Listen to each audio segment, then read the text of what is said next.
বাংলাদেশে আওয়ামী লীগ বলে বাংলাদেশে আর কিছু নেই।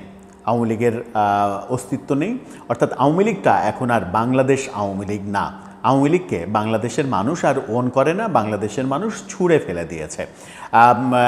এই কথা বলেছেন ভারতীয় গণমাধ্যমকে প্রতিনিয়ত সমালোচনা করেন যারা, তাদেরই একজন প্রধান উপদেষ্টার প্রেস সচিব। প্রধান উপদেষ্টার প্রেস সচিব গতকালকে তিনি ভারতীয় গণমাধ্যম দ্য ওয়ালে সাক্ষাৎকার দিয়েছেন। গতকালকে মানে সম্প্রতি, গত পরশু দিন এই সাক্ষাৎকারটা সম্ভবত তিনি দিয়েছেন। সেখানে তিনি এমন মন্তব্য করেছেন। এই মন্তব্যের পাশাপাশি ইনক্লুসিভ নির্বাচনের নতুন সংজ্ঞা নির্ধারণ করেছেন তিনি। ইনক্লুসিভ নির্বাচন কাকে বলে সেই সংজ্ঞা জাতিকে শিখিয়েছেন। কি শিখালেন শফিকুল আলম? এবং বাংলাদেশ আওয়ামী লীগ কোথায় আছে, আদৌ বাংলাদেশে আওয়ামী লীগের অস্তিত্ব আছে কিনা, কি বলতে চাইলেন তিনি, সেই আলোচনা করবে এই ভিডিওতে। থাকবেন পলিটিক্স টিভির নিয়মিত আয়োজনে।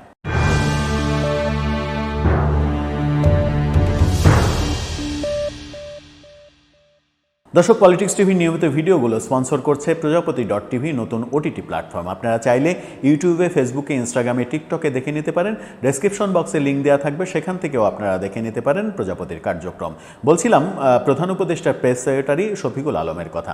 শফিকুল আলমের একটি ভিডিও সম্প্রতি ভাইরাল হয়েছে। লন্ডনে তারেক রহমানের সঙ্গে সাক্ষাতের পূর্বে তারেক রহমান যখন হোটেলের সামনে গাড়ি নিয়ে নামলেন, তখন দেখা গেল তিনি দৌড়ে আসলেন তারেক রহমানের কাছে।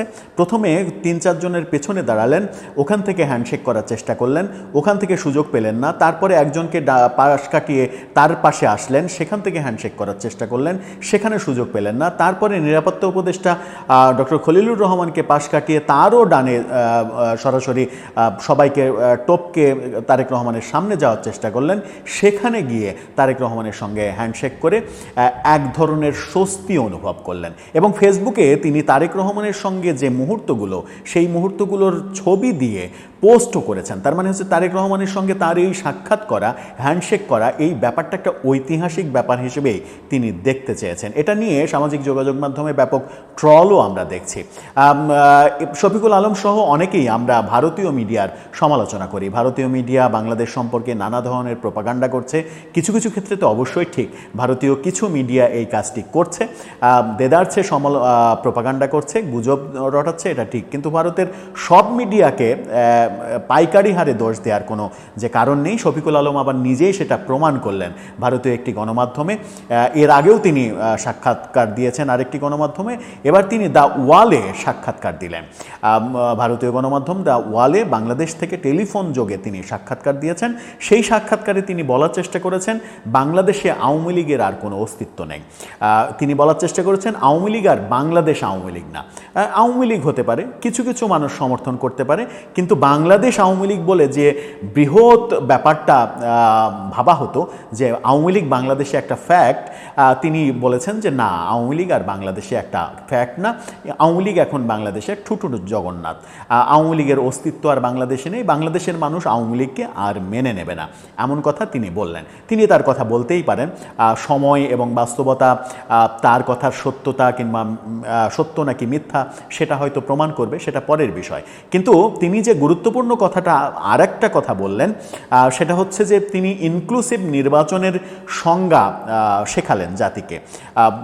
ইনক্লুসিভ নির্বাচন বলতে তারা কি বোঝান, তাকে প্রশ্ন করা হলো যে বিশ্বব্যাপী যে মতামতটা আছে যে বাংলাদেশে ইনক্লুসিভ নির্বাচন হতে হবে, সব দলের অংশগ্রহণে নির্বাচন করতে হবে, সেই ব্যাপারে আপনাদের অবস্থান কি? তিনি বলেছেন ইনক্লুসিভ নির্বাচন বলতে সব দলের অংশগ্রহণ না। ইনক্লুসিভ নির্বাচন বলতে বোঝাই হচ্ছে জনগণের স্বতঃস্ফূর্ত অংশগ্রহণ। সমস্ত জনগণ স্বতঃস্ফূর্তভাবে অংশগ্রহণ করছে, বাধাহীনভাবে অংশগ্রহণ করছে, নিরাপত্তার শঙ্কা নাই এরকমভাবে অংশগ্রহণ করছে এবং ভোট দিচ্ছে। অর্থাৎ জনগণ, বাংলাদেশের জনগণের অংশগ্রহণটাকে তিনি ইনক্লুসিভ নির্বাচন বলার চেষ্টা করলেন। সব দল না, জনগণের অংশগ্রহণ থাকলেই, জনগণের স্বতঃস্ফূর্ত, এবং তার সংজ্ঞায় মূল ব্যাপারটা হচ্ছে জনগণের স্বতঃস্ফূর্ত এবং বাধাহীন অংশগ্রহণ থাকলেই সেটাকে ইনক্লুসিভ নির্বাচন বলা যেতে পারে। তার মানে হচ্ছে যে তিনি আওয়ামী লীগকে বাদ দিয়ে ইনক্লুসিভ নির্বাচনের সংজ্ঞা নির্ধারণ করলেন। তার চোখে হচ্ছে আওয়ামী লীগকে বাদ দিয়েই নির্বাচনটা ইনক্লুসিভ নির্বাচন।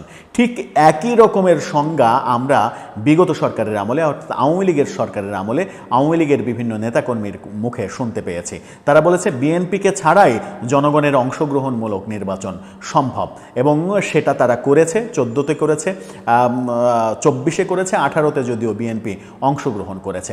সেটা করতে গিয়েই যে তারা সব থেকে বেশি বিপদে পড়েছে, এবং 5 আগস্টে সরকার পতনের অন্যতম কারণ যে নিজেদের একদলীয় যে নির্বাচন কিংবা বিএনপিকে বাদ দিয়ে, জামাতকে বাদ দিয়ে, বেশ কিছু দলকে বাদ দিয়ে, বিশেষ করে বিএনপিকে বাদ দিয়ে তারা যে ইনক্লুসিভ নির্বাচনের সংজ্ঞাটা নির্ধারণ করেছিল, তাদের পতন কিন্তু সেই কারণেই হয়েছে। এবং তারা মানুক আর না মানুক, তাদের পতনের মূল কারণটা এই একক নির্বাচনের কারণে। ঠিক একই কাজটা আওয়ামী লীগকে যে কারণে আপনারা ফ্যাসিস্ট বলছেন, আওয়ামী লীগকে যে কারণে আপনারা দুর্নীতিবাজ বলছেন, আওয়ামী লীগকে যে কারণে আপনারা জনগণের ভোটের অধিকার কেড়ে নেওয়ার কথা বলছেন, ঠিক একই সংজ্ঞা আপনারা দিচ্ছেন।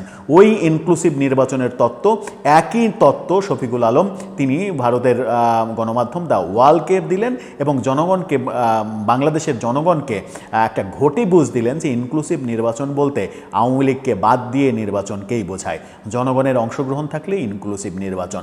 এখন রাজনীতিবিদরা তো কথায় কথায় জনগণ এটা বলে, এটা জনগণের চাওয়া, জনগণ এটা বলছে, এটা তো রাজনীতিবিদদের ভাষা। শফিকুল আলম তো রাজনীতিবিদ না, তিনি একজন সাংবাদিক এবং বাংলাদেশের প্রখ্যাত সাংবাদিক। শেখ হাসিনা সরকারের পতনের সময়ও তিনি এএফপির বাংলাদেশের ব্যুরো চিফ ছিলেন, এবং শেখ হাসিনা যে বাংলাদেশ থেকে ভারতে চলে গেলেন, সেই চলে যাওয়ার প্রথম খবরটা কোনো গণমাধ্যমে এসেছিল, সেটা এএফপিতে এসেছিল। এএফপির বরাত দিয়েই বাংলাদেশের সমস্ত গণমাধ্যম সেটা নিশ্চিত করেছিল যে এএফপি নিশ্চিত করেছে শেখ হাসিনা বাংলাদেশ ছেড়ে ভারতে চলে গেছেন।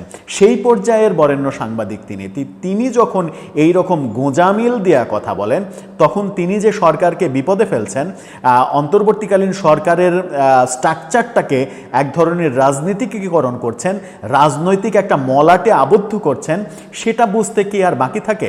আমার মনে হয় যে শফিকুল আলমদের এই ধরনের তত্ত্বই প্রফেসর ইউনূসের সরকারকে নতুন করে বিপদে ফেলবে। ইনক্লুসিভ নির্বাচনের সংজ্ঞা আগের সরকার যেভাবে দিয়েছে, আপনারাও যদি সেভাবেই দেন, তাহলে আপনাদের পরিণতিও কি সেরকম হোক এটা আপনারা চান? শেখ হাসিনার সরকার যেভাবে বিদায় নিয়েছে, যেভাবে তাদের পতন হয়েছে, ঠিক একইভাবে আপনাদেরও বিদায় হবে, আপনাদেরও পতন হবে, ঠিক একই পথে চলার জন্য সেরকমটাই কি চান?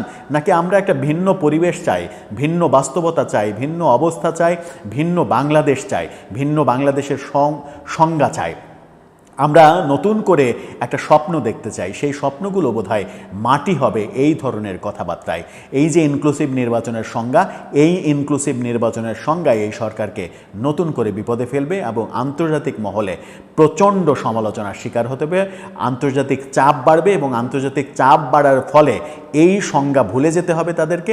একটা সময় আসতেই পারে নির্বাচনের আগে আগে যে সরকার আওয়ামী লীগের নিষেধাজ্ঞা তুলে নিয়েছে, নিবন্ধন ফিরিয়ে দিয়েছে, এবং আওয়ামী লীগকে সহই, আওয়ামী লীগের যারা দোষী তাদেরকে বাদ দিয়ে আওয়ামী লীগকে সহই নির্বাচন করতে বাধ্য হচ্ছে। সেরকম পরিবেশের দিকেই কি যাচ্ছে দেশ? দর্শক, আপনার মতামত জানিয়ে লিখতে পারেন আমাদের কমেন্ট বক্সে।